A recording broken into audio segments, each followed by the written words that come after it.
વડોદરા શહેરમાં સ્વચ્છતા અને ટ્રાફિક વ્યવસ્થા સુધારવાના હેતુથી મહાનગરપાલિકા દ્વારા પૂર્વ ઝોનમાં વિશેષ ઝુંબેશ હાથ ધરવામાં આવી હતી. મ્યુનિસિપલ કમિશનરની ઉપસ્થિતિમાં વોર્ડ નંબર 15માં આવેલ ઉમા 4 રસ્તાથી પાણીગેટ સુધી વન ડે વન રોડ અભિયાન અંતર્ગત માર્ગો પરથી દબાણો દૂર કરવાની કામગીરી કરવામાં આવી હતી. આ ઝુંબેશ દરમિયાન માર્ગોની સાફ સફાઈ, ડિવાઈડરોની સફાઈ તેમજ ટ્રાફિકને સરળ બનાવવા માટે જરૂરી કામગીરી હાથ ધરવામાં આવી હતી. આ પ્રસંગે પૂર્વ ઝોનના વોર્ડ ઓફિસર, પાણી પુરવઠા વિભાગના અધિકારીઓ સહિતના કર્મચારીઓ હાજર રહ્યા હતા. કાર્યક્રમ દરમિયાન શહેરના વિવિધ વિસ્તારોમાં દબાણો, રસ્તા પર ઉગેલા ઘાસ અને રોડ સફાઈ જેવા મુદ્દાઓ પર પણ ચર્ચા કરવામાં આવી હતી. કેટલાક વિસ્તારોમાં રોડ ડિવાઈડરની યોગ્ય સફાઈ નહીં થતી હોવા અંગે મ્યુનિસિપલ કમિશનરે નોંધ લીધી હતી.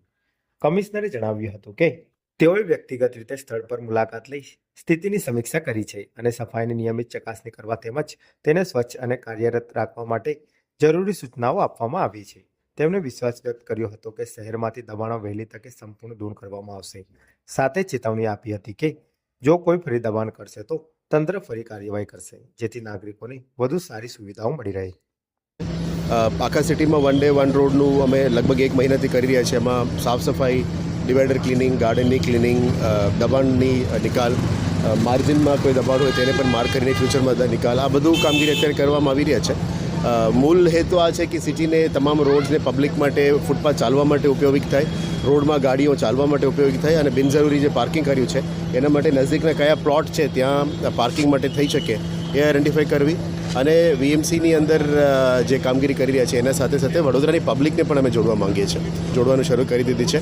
સ્થાનિક લોકોનો બહુ પોઝિટિવ રિસ્પોન્સ છે. એને લઈને પણ આવનારા દિવસોમાં અને આ એક સ્વચ્છતા કેમ્પેન તરીકે એને આગળ લઈ જવા માટે અમે હટાવી રહ્યા છે. જે પણ માર્જિનની બહાર રોડ ઉપર દબાણ છે, ઇલીગલ દબાણ છે, બધા દૂર કરવામાં આવશે અને આ એક મેન્ટાલિટીમાં ચેન્જ લાવવાની એક પ્રયત્ન છે. આપ જોઈ શકો એ કમ્પ્લેન્ટ છે કે અમે જે દબાણ દૂર કરી છે લોકો પાછા આવી રહ્યા છે, પણ એ લોકોને જાતે વિચારવું જોઈએ.